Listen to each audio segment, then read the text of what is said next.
नमस्कार साथियों। आज की इस क्लास में हम लोग महासागर और महाद्वीपों के बारे में बात करेंगे। जैसा कि आपकी स्क्रीन पे दिख रहा होगा, यह आपकी क्लास 6 की नई बुक के चैप्टर 2 से जुड़ा हुआ है, जो कि कॉन्टिनेंट्स और ओशंस के बारे में है। तो आप अगर अपने देखा होगा कि धरती पे कई सारे महासागर, सागर और महाद्वीप हैं। कई सारे महाद्वीपों की अगर हम बात करें तो जैसा कि हम जहाँ रहते हैं, हमारा भारत देश एशिया महाद्वीप का हिस्सा है। यूरोप है, अमेरिका में उत्तरी अमेरिका और दक्षिणी अमेरिका महाद्वीप है, ऑस्ट्रेलिया है और अफ्रीका महाद्वीप है। इसके साथ साथ में अंटार्कटिका और आर्कटिक वगैरह भी इससे जुड़े हुए हिस्से हैं। महासागरों की बात करें तो जैसे कि प्रशांत महासागर है, हिंद महासागर है, अटलांटिक महासागर है, ये तमाम सारे, ये सब आप इसमें पढ़ने वाले हो। तो चलिए हम शुरू करते हैं क्लास को बिना देर किए हुए। महासागर ही सब कुछ है। यह पृथ्वी के 7/10 भाग पर व्याप्त है, यानी कि हर 10 में से 7वां हिस्सा महासागरों से घिरा हुआ है। इसकी श्वास शुद्ध और स्वस्थ है। यह विस्तृत निर्जन स्थल है, यानी कि जहाँ पर इंसानों की बसावट कम पाई जाती है, जहाँ मानव कभी अकेला नहीं हो सकता, क्योंकि यहाँ वह जीवन का अपने आसपास ही अनुभव करता है। महासागर प्रकृति का विस्तृत भंडार है। दूसरे शब्दों में कहें तो संसार का आरंभ महासागरों से हुआ है। कौन जानता है कि इसका अंत इसी में ना हो।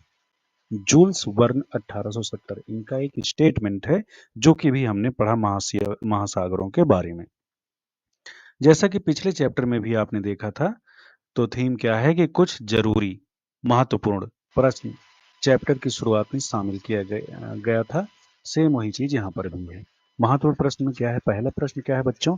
महासागर एवं महाद्वीप क्या है, यानी कि महासागर क्या है और महाद्वीप क्या है, किन्हें कहते हैं, उनके नाम क्या है और उनका वितरण कैसे, यानी कि कहाँ कहाँ फैले हुए हैं और उनका नाम क्या क्या है। अगर आपको धरती पर पाए जाने वाले महासागरों और महाद्वीपों के नाम पता है तो कमेंट करके हमें जरूर बताइए। वो कहाँ कहाँ पे पाए जाते हैं, उनका विस्तार कैसा है, वितरण कैसा है। और दूसरा अहम सवाल, महासागर एवं महाद्वीप पृथ्वी पर जीवन को, जिसमें मानव जीवन भी सम्मिलित है, किस प्रकार प्रभावित करते हैं। यानी कि धरती पर पाए जाने वाले समस्त जीवधारियों, पेड़ पौधे, जीव जंतु, घास फूस, मछली, उन सब को किस प्रकार से महाद्वीप प्रभावित करते हैं। चलिए आगे बढ़ते हैं। अंतरिक्ष से पृथ्वी का दृश्य यहाँ पे दिखाया गया है। छायाचित्र कहाँ से लिया गया है? लूनर रिकॉन्सिनेंस ऑर्बिटर द्वारा। इस दृश्य के मध्य में प्रशांत महासागर, बाईं ओर अफ्रीका, ऊपर की ओर भारत एवं एशिया तथा दाईं ओर ऑस्ट्रेलिया और नीचे की ओर अंटार्कटिका को दिखाया गया है, जैसा कि आपकी स्क्रीन पे दिखाई दे रहा है। चलिए आगे बढ़ते हैं। ये रहा आपका चैप्टर। आइए अब हम अपने ग्लोब की ओर लौटते हैं। ग्लोब को आपको तो जानते ही होंगे, ग्लोब के बारे में तो आपको पता ही होगा, जो पिछली क्लास में आपने डिस्कस किया था हमारे साथ में। इसे धीरे धीरे घुमाते हैं, यानी ग्लोब को धीरे धीरे घुमाना है आपको। आप चंद्रमा से लिए गए पृथ्वी के चित्र को भी देख सकते हैं, यानी कि चंद्रमा से खींचे गए पृथ्वी के चित्र को भी आपको अवलोकन करना है। आपको सबसे अधिक कौन सा रंग दिखाई देता है, यानी कि ग्लोब को आप अगर देखेंगे तो कौन सा रंग सबसे ज्यादा दिखाई देता है। निश्चित ही आपको नीला रंग दिख रहा होगा, परंतु क्या यह दर्शाता है? आप आपने उत्तर का अनुमान लगा लिया होगा, जल, यानी कि जो नीला रंग है किस चीज को प्रदर्शित कर रहा है? पृथ्वी पर, पृथ्वी के 1/3 भाग पर पाए जाने वाले पानी को। इसका अर्थ है कि पृथ्वी की अधिकांश सतह जल से घिरी हुई है, यानी कि पृथ्वी का नीला रंग दिखाई देने का मतलब है कि ज्यादातर हिस्से में, जैसा कि भी हमने आपको बताया, पृथ्वी का 1/3 हिस्सा, 1/3 भाग पानी से घिरा हुआ है। इसी कारण अंतरिक्ष से देखने पर पृथ्वी नीले रंग की दिखाई देती है। इसलिए इसको अंतरिक्ष यात्रियों ने प्रेम से नीला ग्रह कहा है। ग्लोब पर हम जो सबसे बड़ी जल राशियां देखते हैं उन्हें महासागर कहते हैं, यानी कि पृथ्वी पर पाए जाने वाली सबसे बड़ी जल राशियों को महासागर यानी कि ओशियन कहा जाता है। पृथ्वी के चित्र में आपको एक अन्य रंग भूरा भी दिखाई देता है।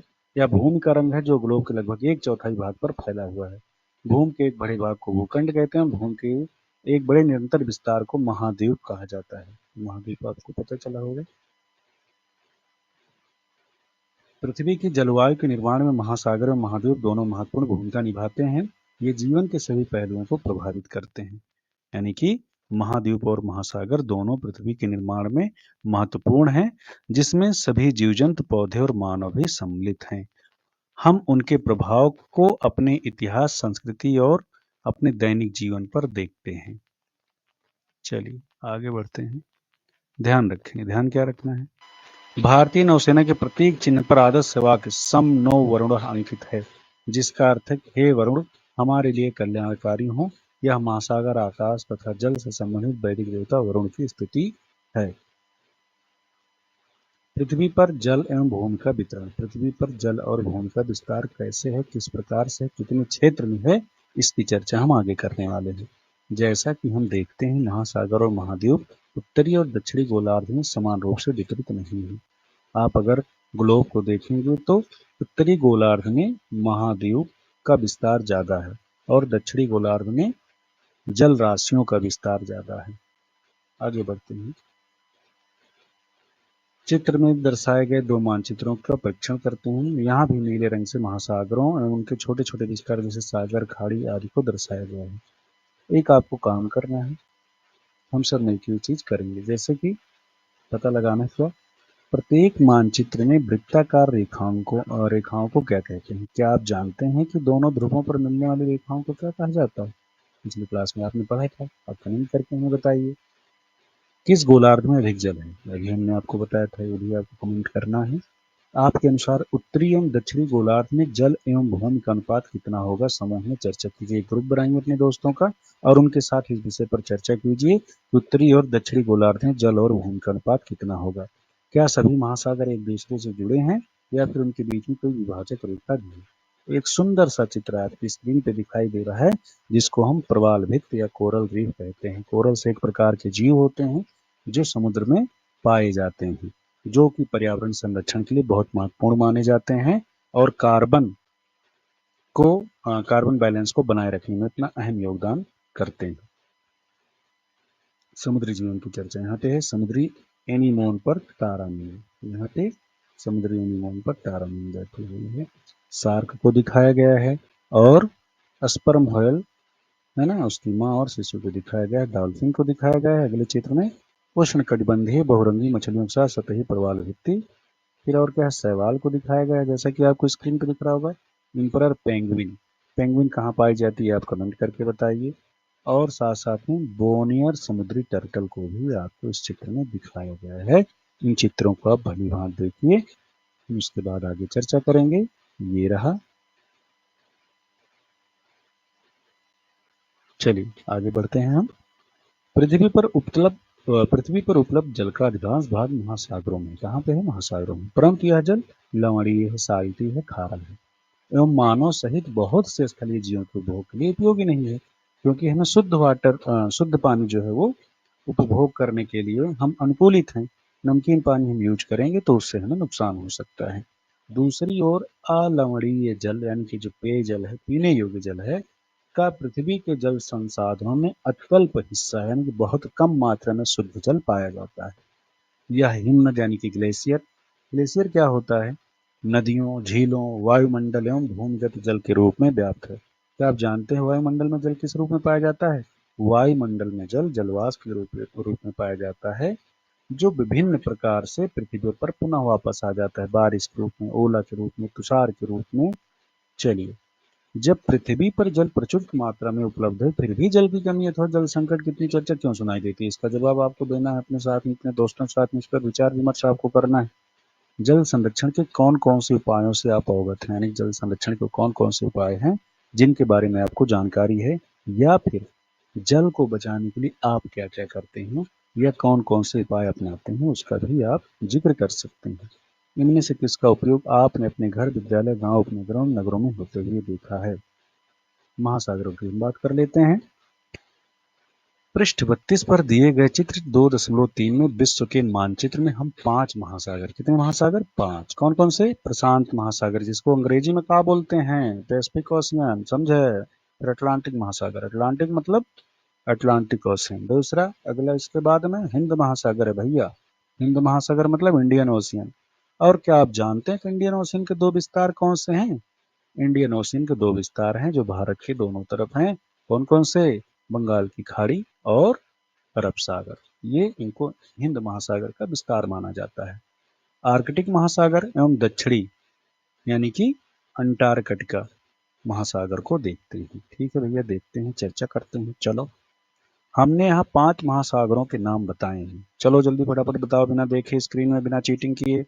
जैसा कि मानचित्र से स्पष्ट है कि ये वास्तव में अलग-अलग नहीं हैं। महासागरों का यह सीमांकन प्रचलन से अधिक कुछ नहीं है, क्योंकि प्राकृतिक जगत ऐसी किन्हीं भी सीमाओं का पालन नहीं करता, वो किसी बाउंड्री को नहीं जानता है। ये तेरा घर, ये मेरा घर, ये तुम्हारा द्वार, ये हमारा द्वार, हम इधर नहीं जाएंगे, तुम इधर नहीं जाओगे। प्रकृति इन सब नियमों से बेखबर है। अब आगे बढ़ते हैं। उदाहरणतः समुद्री जल विभिन्न महासागरों में बहता रहता है, अलग अलग जगह, जो विविधतापूर्ण समुद्री जीवन को समृद्ध करने में सहायक होता है। अब समुद्र का जल जब सारा एक दूसरे से जुड़ा है तो कैसे अलग हो सकता है? क्या आपके मन में ये सवाल आया? चलो मैं बताता हूँ। उसमें होता क्या है कि पृथ्वी के अलग अलग भाग पे अलग अलग प्रकार के समुद्र जो हैं, वो सूर्य की विभिन्न प्रकार की मात्रा, कहीं पे ज्यादा सूर्य की गर्मी पड़ती है, कहीं पे कम पड़ती है। कहीं पे समुद्र ज्यादा गहरा है, कहीं पे उथला है। कहीं पे समुद्र में गर्म जल राशि आके मिल रही है, कहीं पे ठंडी जल राशि आके मिल रही है। कहीं पर समुद्र में नमकीन जल स्रोत जुड़ा हुआ है, कहीं पे शुद्ध जल स्रोत, कई सारी नदियां आके मिल रही हैं। इन सब चीजों से क्या होता है कि सारे समुद्रों का एक दूसरे के साथ जुड़े होने के बावजूद भी अलग अलग क्षेत्रों में समुद्रों की जो गुणवत्ता है वो अलग अलग होती है।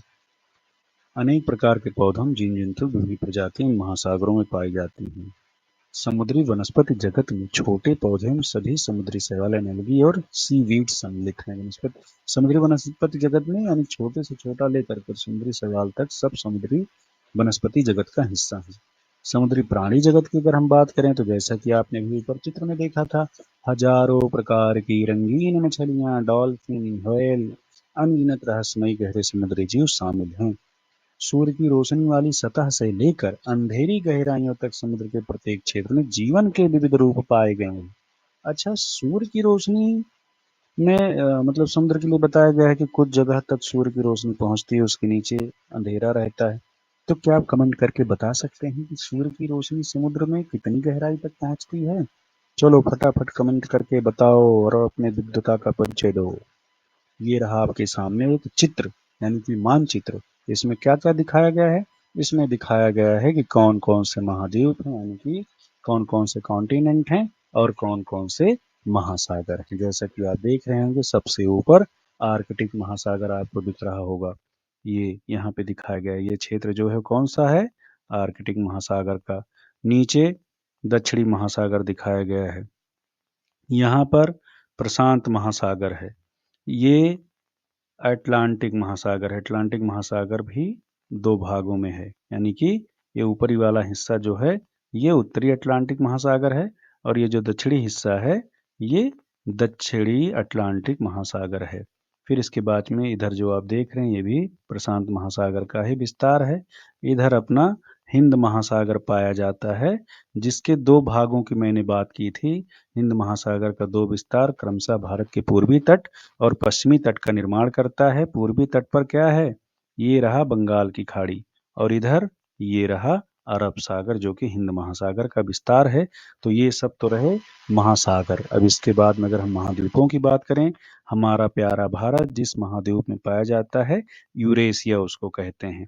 यूरेशिया दो महाद्वीपों से मिलकर के बना है, यूरोप और एशिया से। ये जो लाइन मैंने खींची, इसके इस तरफ का भाग जो है, यानी कि ये वाला भाग जो है, ये एशिया है, और इधर का ये जो पूरा भाग है ये यूरोप है। अब ये दोनों एक दूसरे से प्रॉपरली मिले हुए हैं, इसलिए इनको संयुक्त रूप से कभी कभार या फिर लगभग यूरेशिया कहा जाता है। यूरेशिया के बाद में आप बढ़ेंगे तो ये अफ्रीका महाद्वीप है। अफ्रीका महाद्वीप के बाद ये उत्तरी अमेरिका है, और ये भैया है आपका दक्षिणी अमेरिका महाद्वीप। फिर इधर बढ़िए, ये रहा आपका ऑस्ट्रेलिया। ऑस्ट्रेलिया में कौन सा जानवर फेमस है वो आपको यहाँ पे बताना है। और दूसरी चीज कमेंट करके एक चीज और आपको बतानी है कि ऐसा कौन सा क्षेत्र है, ऐसी कौन सी जगह है, उसका नाम क्या है, जो धरती की सबसे गहरी जगह है और समुद्र में पाई जाती है। हिंट मैं दे दे रहा हूँ, प्रशांत महासागर में। उसका नाम आपको बताना है।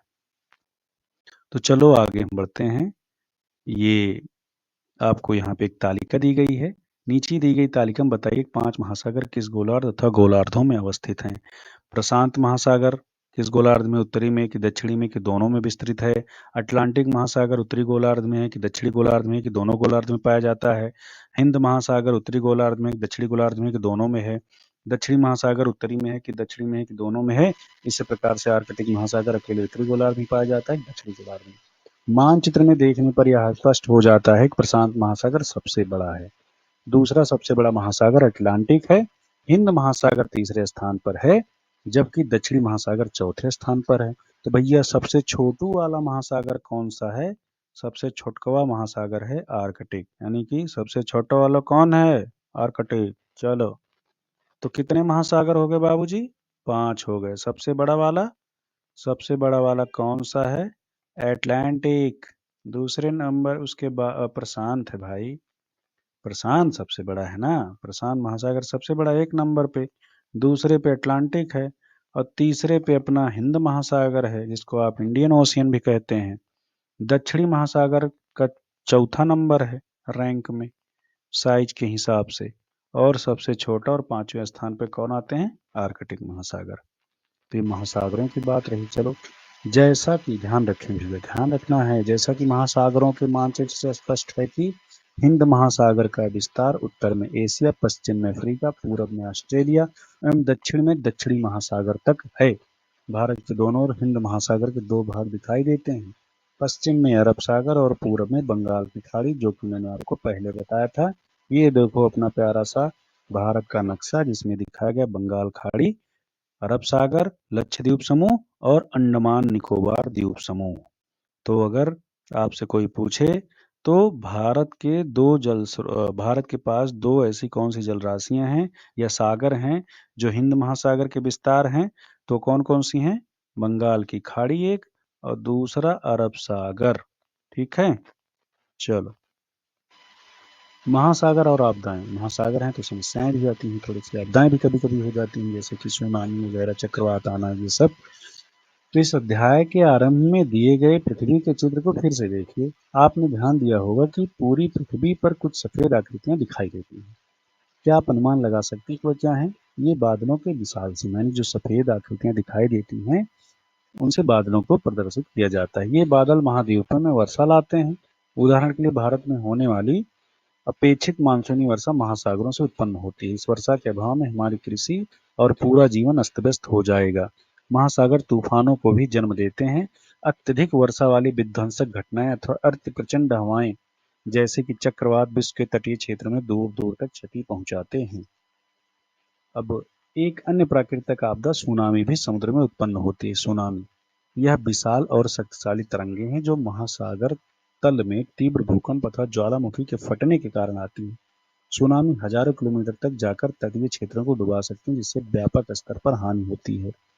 यानी कि सुनामी क्या होती है? जैसा कि पृथ्वी के धरातल मतलब जमीन पर भूकंप आता है, उसी तरीके से समुद्र के अंदर भी लगातार भूकंप और ज्वालामुखी का विस्फोट होता रहता है, जिसकी वजह से क्या होता है? समुद्री जलराशि में हलचल होती है और उससे तीव्र जल तरंगें उठती हैं, जो लगभग मतलब इतनी ऊंचाई की होती है और उनमें इतनी स्पीड होती है, कभी कभी तो 700 किलोमीटर प्रति घंटे की स्पीड तक उनकी पहुंच जाती है।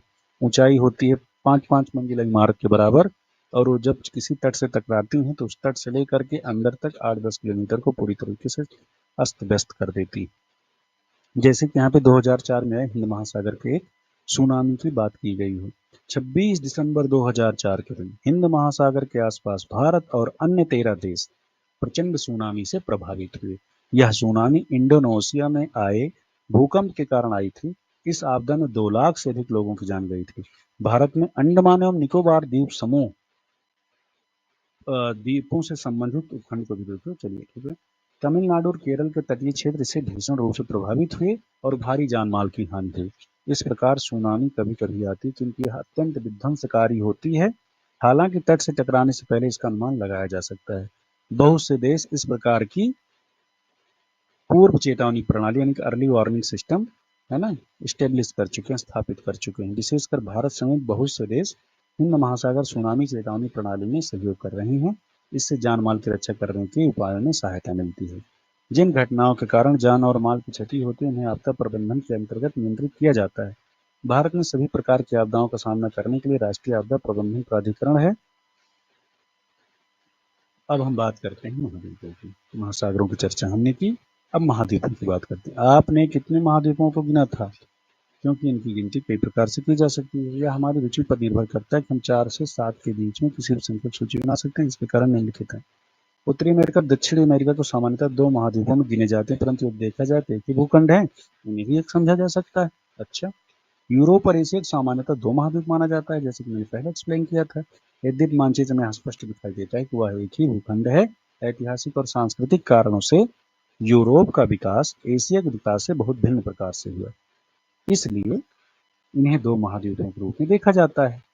हालांकि भूगर्भ शास्त्री सामान्यतः इन्हें एक ही महाद्वीप मानते हैं, जिसे यूरेशिया कहा जाता है।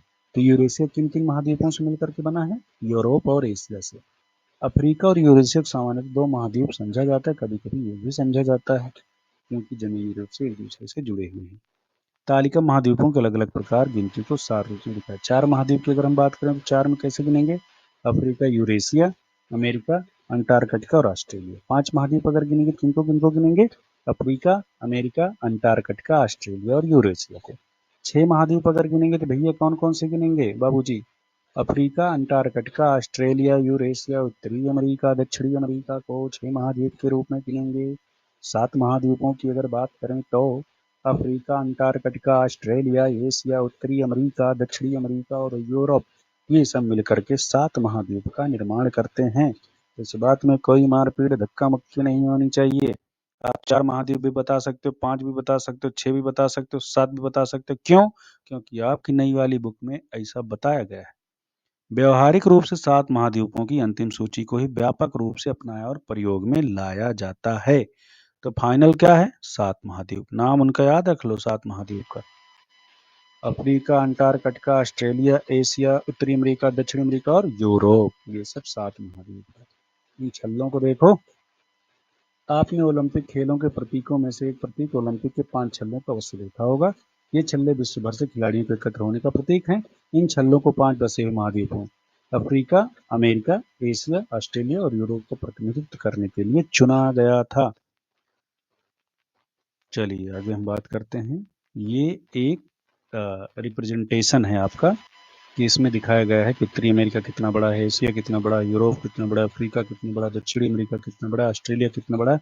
ये काउंट करके आपको कमेंट में बताना है और उनको क्रम से आपको बताना है कि कौन सा सबसे बड़ा महाद्वीप है क्षेत्रफल के हिसाब से, फिर उससे छोटा कौन, फिर उससे छोटा कौन, फिर उससे छोटा कौन, सबसे छोटा कौन। चलो द्वीप की बात करते हैं। यदि आपने इस अध्याय के आरंभ में दिए गए 2 मानचित्रों को ध्यानपूर्वक देखा हो तो आपने पाया होगा कि महाद्वीपों में संपूर्ण भूखंड सम्मिलित नहीं है। उनके कुछ छोटे छोटे भाग छूट गए हैं, जो चारों तरफ से जल से घिरे हुए हैं। इन्हीं चारों तरफ से जल से घिरे हुए भागों को द्वीप कहा जाता है। महाद्वीप भी चारों ओर से जल से घिरे होते हैं, किंतु आकार में बड़े होने के कारण उन्हें द्वीप नहीं कहा जाता। इस ग्रह पर विभिन्न आकार के लाखों द्वीप हैं, यानी कि पृथ्वी पर विभिन्न अलग अलग साइज के लाखों द्वीप पाए जाते हैं। तो आप इसमें से बताने सबसे बड़ा द्वीप कौन सा है पृथ्वी पर, और भारत में 2 द्वीप समूह कौन कौन से हैं जो प्रमुख हैं? तो एक तो है अंडमान निकोबार द्वीप समूह और दूसरा है लक्षद्वीप समूह। चलो ध्यान रखिए। ये रहा आपका उत्तर जो मैंने अभी पूछा था, सबसे बड़ा द्वीप कौन सा है?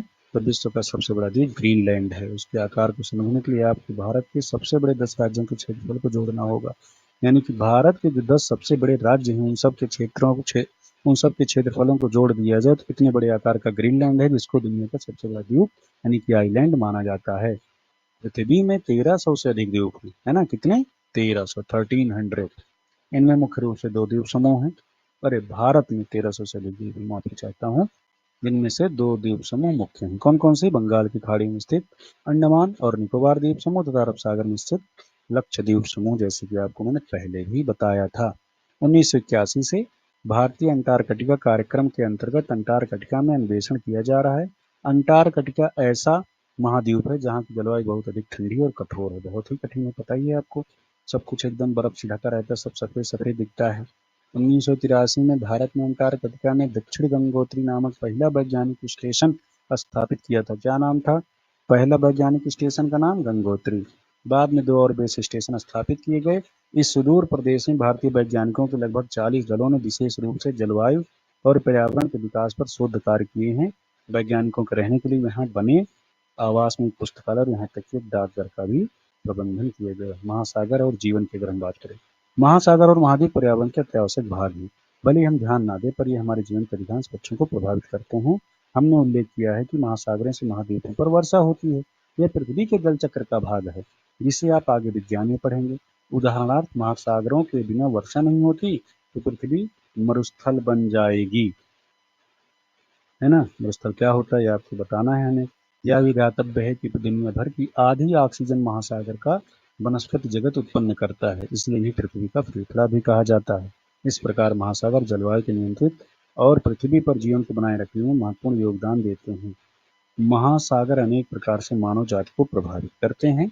आरंभिक काल से ही एक जगह से दूसरी जगह जाने, सभी प्रकार के सामानों के व्यापार, सैनिक अभियान संचालित करने, सैनिक अभियानों का संचालन करने, भोजन हेतु मछली पकड़ने के लिए लोगों ने महासागरों और सागरों की यात्रा की। महासागरों ने पूरी दुनिया के तटीय क्षेत्रों पर रहने वाले लोगों की संस्कृति को भी पोषित किया। उन सभी संस्कृतियों की किंवदंतियों और कहानियों में समुद्री देवताओं, देवियों, समुद्री दैत्यों, समुद्र के कोसों, महासागर के खतरों, उनके आशीर्वाद की बातें मिलती हैं।